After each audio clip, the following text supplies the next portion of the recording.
Hi, everybody.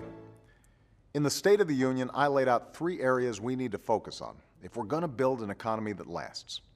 New American manufacturing, new skills and education for American workers, and new sources of American-made energy. These days, we're getting another painful reminder why developing new energy is so important to our future. Just like they did last year, gas prices are starting to climb.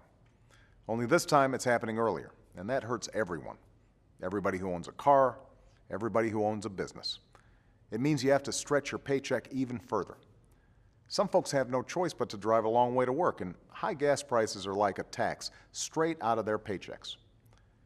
Now, some politicians always see this as a political opportunity, and since it's an election year, they're already dusting off their same 3-point plan for $2 gas. I'll save you the suspense. Step 1, according to them, is drill. Step 2 is drill. And step 3 is to keep drilling. We hear the same thing every year.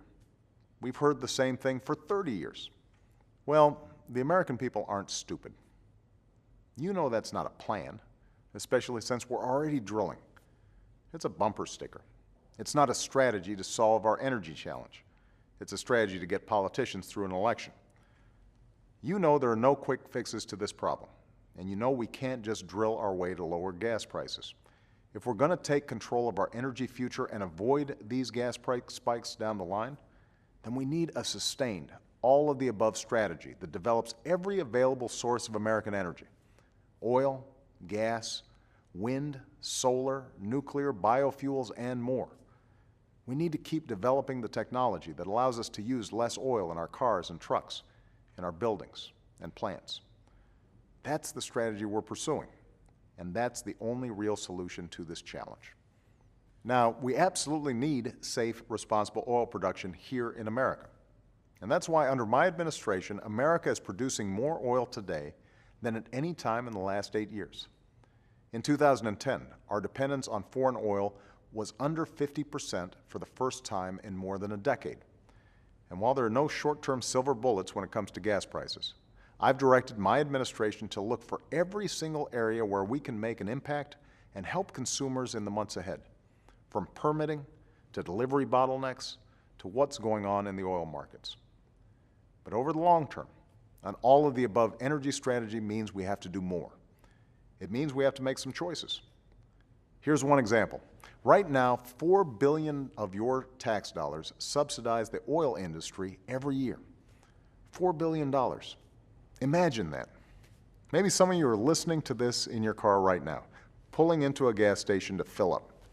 And as you watch those numbers rise, know that oil company profits have never been higher, yet somehow Congress is still giving those same companies another $4 billion of your money.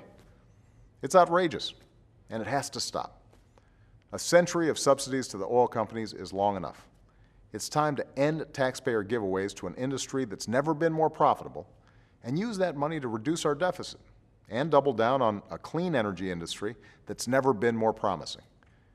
Because of the investments we've already made, the use of wind and solar energy in this country has nearly doubled, and thousands of Americans have jobs because of it. And because we put in place the toughest fuel economy standards in history, our cars will average nearly 55 miles per gallon by the middle of the next decade, something that over time will save the typical family more than $8,000 at the pump. Now Congress needs to keep that momentum going by renewing the clean energy tax credits that will lead to more jobs and less dependence on foreign oil. Look, we know there's no silver bullet that will bring down gas prices or reduce our dependence on foreign oil overnight.